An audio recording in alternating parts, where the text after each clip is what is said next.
Hi Rajpal sir and Rubina, welcome to India Today. बहुत बहुत स्वागत है आपका इंडिया टुडे पर। धन्यवाद धन्यवाद। Yeah. I want to begin this conversation by congratulating both of you for different reasons. Congratulating you, Rajpal sir, because Bhool Bhulaiya 2 चल पड़ी है बॉक्स ऑफिस पर। दौड़ रही है बिल्कुल। And congratulations to you, Rubina. This is your first film, Ardh. Thank you. How excited are you about this? I'm more nervous. You're nervous. I'm very nervous. Yeah. That's your current state of mind. Actually. But sir, Rajpal sir, आप तो industry में बहुत सारे साल से है। You have been an integral part of this industry. जब आपकी कोई मूवी रिलीज हो रही होती है फ्राइडे को, आपका स्टेट ऑफ माइंड क्या होता है? बस ये खूब चले ताकि और बाकी खूब फिल्में मिलें, क्योंकि और कुछ ये एक शुक्रवार जो है वो एक अभिनेता के लिए बहुत इम्पोर्टेंट होता है। कभी कभी जो है उसका 500 रुपए का शेयर होता है और 500 रुपए पे आ जाता है एक शुक्रवार पे, और एक शुक्रवार 500 से वो 5 करोड़ पहुंच जाता है। तो आई थिंक शुक्रवार बहुत मायने रखता है हम लोगों की लाइफ में। और फिल्म, जब भी कोई फिल्म नई रिलीज होती है, अगर आप उसके एक हिस्सा होते हैं, एक पात्र होते हैं, तो जब वो चलती है तो बोलते ना कि 200 घर तो जिन्होंने फिजिकली काम किया होता है वो लोग तो खुश होते हैं, लेकिन पूरी देश दुनिया की फैन फॉलोइंग सब खुश होती है, तो बड़ा अच्छा लगता है। और फिल्में बड़ी इतनी चुनौतीपूर्ण माहौल में बनती हैं। तो कोई भी प्रोड्यूसर डायरेक्टर जब फिल्म बनाता है या एक्टर, तो वो कहता है कि भगवान हमारी फिल्म खूब चलनी चाहिए, और इसी नियत से बनाता है। लेकिन चलाने और नहीं चलाने वाला तो डिसीजन जनता जनार्दन करती है। लेकिन भूल भुलैया खूब चल रही है और सबका खूब प्यार मिल रहा है। Thank you thank you thank you so much. और 5 पे जो है अपनी अर्ध रिलीज होने जा रही है 10 जून को, तो थैंक यू ZEE5 पूरी टीम को, जिन्होंने मतलब ये फिल्म को एक प्लेटफॉर्म दिया, और आज ये फिल्म जो है सब के लिए दिखने के लिए तैयार है। 10 जून को दिखेगी। मैं बहुत खुश हूँ, अंदर से बहुत खुश हूँ। जी बिल्कुल। पर मैंने अर्थ का ट्रेलर देखा है, and I found it to be very beautiful. कुछ ही मिनटों में मतलब it takes you on a roller coaster ride of emotions. And जब ट्रेलर खत्म होता है तो पोस्टर पे एक लाइन लिखी हुई है, that is story of a dreamer from the city of dreams. जो मुंबई है, मुंबई एक ऐसा शहर है जहाँ पीपल फ्रॉम स्मॉल टाउन और स्मॉल सिटीज से आते हैं अपनी ड्रीम्स फुलफिल करने। आई वांट टू नो, जब आप दोनों मुंबई आए थे, आपके इंस्पायरेशंस क्या थे? मैं तो जब मुंबई आई थी तो पहले कुछ महीने अपने आप को इस नए शहर में ढालने में लग गए, इस इंडस्ट्री को समझने में लग गए, इस इंडस्ट्री के तौर तरीके सीखने में लग गए। फिर उसके बाद सेट्स पर गए तो वहां की मैनरिज्म को जानने में लग गए।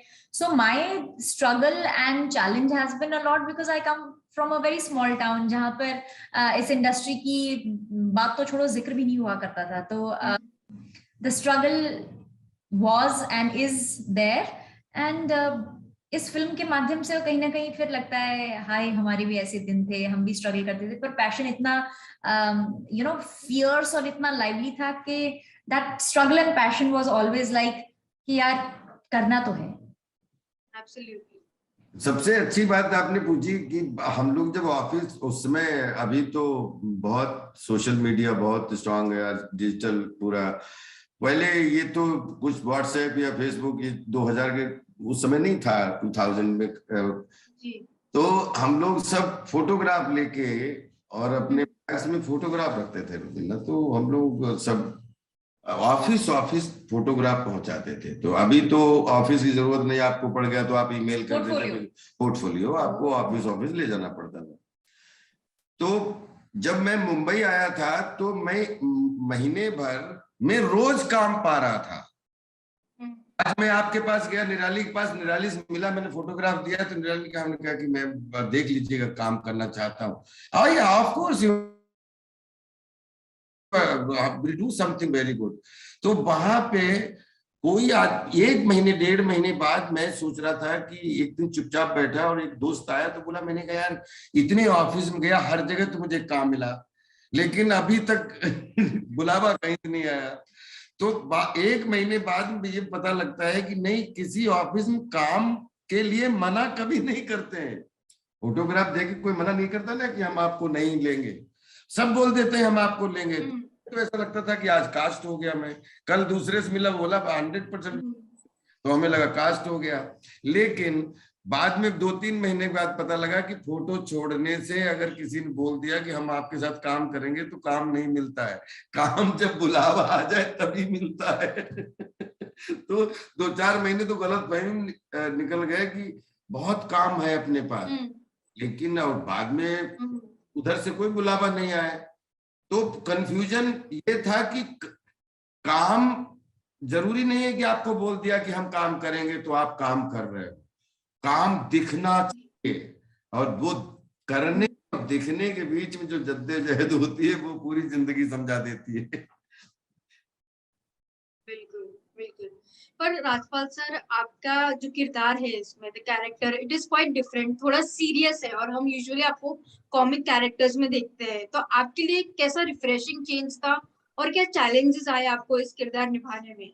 मेरे लिए ये ऑडिशन है निराली, क्योंकि मैं तो हर फिल्म को एक ऑडिशन मान के ही करता हूँ। अब मैं बचपन से कह रहा हूँ कि मैं जितनी अच्छी कॉमेडी आपको लगती है, तो मुझे नहीं मालूम मैं कितनी अच्छी कॉमेडी करता हूँ, लेकिन जितनी अच्छी कॉमेडी कर सकता हूँ उतनी अच्छी सीरियस रोल भी कर सकता हूँ। और इसके लिए मैंने लगातार चांदनी बार से लेके मैं मेरी पत्नी और वो, मैं माधुरी दीक्षित बनना चाहती हूँ, भोपाल प्रेयर फॉर रेन, या अंडर ट्रायल, एक हेलो हम लल्लन बोल रहे हैं, एक नहीं 10 फिल्में इस तरीके की कि कॉमेडी और ट्रेजेडी कुछ होती नहीं है, वो डायरेक्टर का इंटरप्रिटेशन के पॉइंट ऑफ व्यू से वो सिलेक्ट किया हुआ आपका कॉन्सेप्ट होता है, और उस कॉन्सेप्ट को आप कैसे डिजाइन करते हो उसमें जो अभिनेता है वो सिलेक्ट होता है काम करने के लिए। अभिनेता थोड़ी कॉमेडी तय करता है, अभिनेता थोड़ी सीरियस तय करता है, वो उस सिचुएशन क्या बोल रहे उसमें अभिनेता अगर फिट हो गया तो वो कॉमेडी हो जाती है, ट्रेजेडी में फिट हो गया तो वो ट्रेजेडी हो जाती है। अदरवाइज मुझे लगता है कि कोई भी अभिनेता, चाहे रुबीना हो, चाहे राजपाल हो, चाहे कोई भी देश का अभिनेता अभिनेत्री हो दुनिया का, उसको जो रोल मिलेगा वो करने में सक्षम है। बिल्कुल बिल्कुल, I agree with that. But Rubina, how challenging was it for you to play this character, and also to get the dialect right for your character? I of course was very conscious about the fact कि मेरे को अपना पुराना जितना भी मैंने सीखा है, जितना भी मैंने किया है, I have to keep it at the back seat. I have to come with a very fresh perspective and approach towards this character in film. So to unlearn everything, to begin a new journey itself is challenging enough, because we come with a set form of perceptions, अपना एक comfort zone होता है, अपना एक तरीका होता है, and as an actor over a period of time you adapt to certain things which become part of a nuance or a style. I had to unlearn everything, and unlearning itself was a great challenge. और फिर उसके बाद एक खाली किताब की तरह आना, and then wanted to write down the experience through portraying this character. So it was a journey in itself. But I want to take you back in time, and I want you to recollect the first day of your sets, मतलब film के sets पर आपका first day कैसा था? I want to know that, and how were you welcome on the sets of Earth? I was absolutely welcomed and with like open arms, and I've said it in almost all my interviews that having Palash there, who has a clear vision, and having a legend along with you, who does not carry the baggage of his success, his number of films, and his experience. He just keeps it aside, and he just welcomes you with so much humility. तो वो अपने आप में ना, it just eases a lot of nervousness, and it gives you that comfort of being who you are, and then you can focus on your performance. Absolutely. Rajpal sir, आपका experience कैसा रहा इस फिल्म पर काम करते वक्त और रुबीना के साथ काम करने के साथ? बहुत पहले दिन से बहुत अच्छा, और बहुत ट्यूनिंग के तहत, और रुबीना खुद इतनी डिसिप्लिन है कि प्रॉपर उनको मालूम है कि क्या प्रोफेशन का मतलब है, क्योंकि वो आज नहीं, अब वो उनके एक्सपीरियंस से पता लगता है, और उनके जो उन्हें प्लेटफॉर्म से माध्यम से देश दुनिया के पास गई हैं, तो एवरीबॉडी नोज, चाहे वो छोटी बहू हो, चाहे बिग बॉस हो। अभी शक्ति, मतलब मुझे ये कि रुबीना के अंदर कि कहाँ मधु और कहाँ वो शक्ति का कैरेक्टर आप ले लीजिए। तो रुबीना अपने आप में एक बहुत बड़ी एक्ट्रेस है और इनके पास वैरायटी है कि ये आज रपट जाए तो हमें ना उठाइयो वाले रोल में भी बिल्कुल फिट हैं और अर्ध की मधु के लिए भी बहुत फिट है, क्योंकि ग्लैमर तो जी ही रहे हैं लेकिन जिंदगी भी देखी जिन्होंने होती है तो उसका एक्सपीरियंस अलग ही होता है। मुझे बहुत मजा आया। पलाश ने और पूरी टीम ने जिस तरीके से इस फिल्म में एक युद्ध की तरह काम किया और कोई भी आदमी ऐसा नहीं था जो शूटिंग के दौरान ऐसा ना लग रहा हो कि इसके कंधे पे जिम्मेदारी नहीं है। तो बोलते ना कि जहां जिम्मेदार कंधे मिल जाते हैं तो वहां मिशन लड़ाई बहुत आसान हो जाती है और मैं इसका बहुत एंजॉय करता हूँ। मुझे बहुत मजा आया सबके साथ काम करके। बिल्कुल। But on a personal level आप अपने किरदारों के साथ कितना कनेक्ट कर पाए? वो एक रिलेटिवली फैक्टर जो होता है, आप कितना कनेक्ट कर पाए अपने कैरेक्टर से, रिस्पेक्टिव कैरेक्टर्स से? मैंने जितने भी किरदार किए हैं मैं हमेशा कनेक्ट ही होता हूँ। कोई अभिनेता बगैर कनेक्ट हुए किरदार कर ही नहीं सकता, क्योंकि हाँ ये चीज है कि रियल नहीं है, रील है।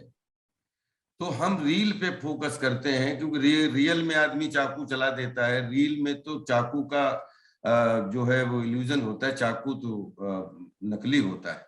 तो मुझे ऐसा लगता है कि हम जितने भी कैरेक्टर करते हैं हमारे समाज से, आसपास से, कहीं न कहीं कोई न कोई इंस्पिरेशन या कोई न कोई जरूर ऐसी बीज रूपी कोई वो मिलती है जहां से वो कैरेक्टर समझ में आ जाता है या उसको ऑब्जर्व करके रखे रहते हैं कि हो सकता है कि सिचुएशन आने पे ये कैरेक्टर यहाँ पे काम कर जाए।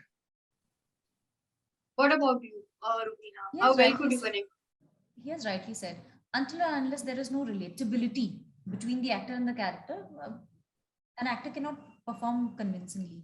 And characters also can speak their story once they can relate to once the audience can relate to them. So that relatability factor is very important. Else you are just acting out something. So that will not necessarily give that bond between actor character or character or the audience.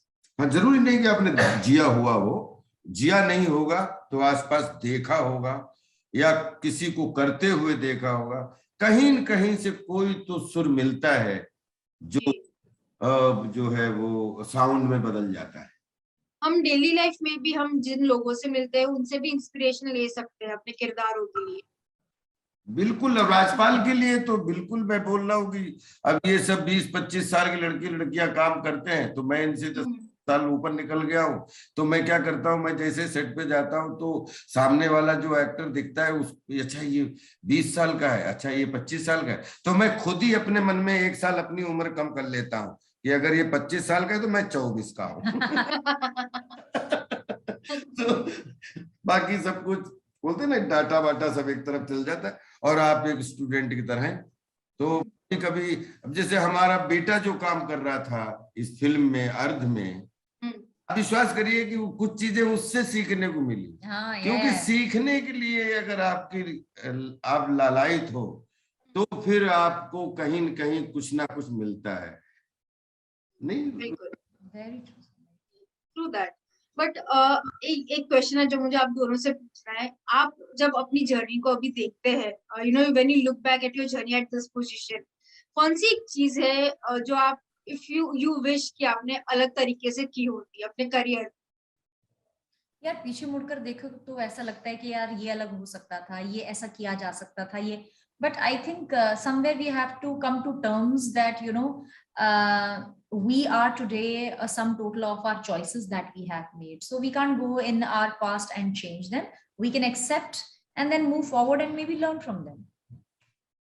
Rajpal sir, आप क्या बोलना चाहिए? मुझे बस मैं बिल्कुल रुबीना के साथ हूँ इस मामले में, क्योंकि कोई थ्योरी काम नहीं करती है ये।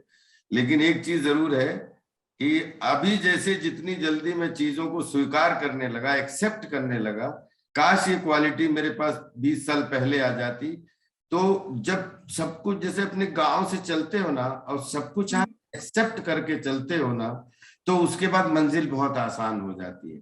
जब आप अपने प्रारब्ध से बचने की कोशिश करते हो, आप अपना कुछ छिपाने की कोशिश करते हो, तो आई थिंक फिर वो उतना ही आपको तकलीफ देता है।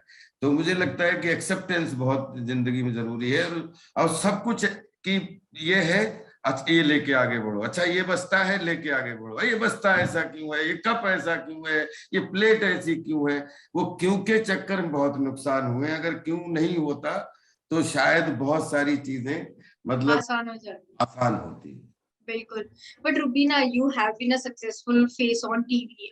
You have done phenomenal work on the small screen. But to move from TV to OTT, how was that transition for you? It's new, it's fresh, it's like beginning again. So that beginning itself has so much of pros and cons, and how things will turn, what will happen, all the apprehensions along. So I am taking them as they come along, and I am giving it like a fresh approach to it. And as I told you earlier, it's absolute blank slate. So I am ready to write on the experiences from here onwards. Yeah. And before we end this conversation, मुझे आप दोनों से पूछना है कि अर्थ पर काम करने के बाद what is the one takeaway or learning जो आपने सीखी है? Life is beautiful even in the struggles. और आप लाइफ को जो है, आप अपने सपने, आपके आंखें जरूर भले ही बंद हो, बंद आंखों से खुले सपने देखने चाहिए। ऐसा लगता है कि जो सपने हैं उनको पूरा करने के लिए आपकी जद्दोजहद और आपकी संघर्ष, आपके अंदर का जो संघर्ष है वो चालू ही रहना चाहिए। और मुझे लग रहा है कि सपने होते ही हैं देखने के लिए, और सपने जिंदा भी रखते हैं, एनर्जी भी देते हैं लोगों को आगे बढ़ने के लिए। ये फिल्म में इस चीज का तो 100% ये कि आदमी कुछ पाने के लिए मतलब न रात देखता है न दिन देखता है, लेकिन कुछ हो जाए कि हमारा एस्टेब्लिशमेंट हो जाए। तो वो एस्टेब्लिशमेंट के लिए जो जद्दोजहद वो हर आदमी को करते ही रहनी चाहिए। चिड़िया भी करती है, सुबह उठती है, दिन भर कुट कुट कुट कुट कुट कुट कुट पूरे दिन, उनको कोई भी वो नहीं, निराशा नहीं होती है। बगैर निराशा के सपने देखने चाहिए। बिल्कुल। But thank you so much, Rajpal sir and Rubina, for doing this conversation. I'm looking forward to watching Ardh on 10th June. Thank you. Thank you Zee five. Thanks a lot. आप सबका बहुत बहुत शुक्रिया कि आपने समय दिया।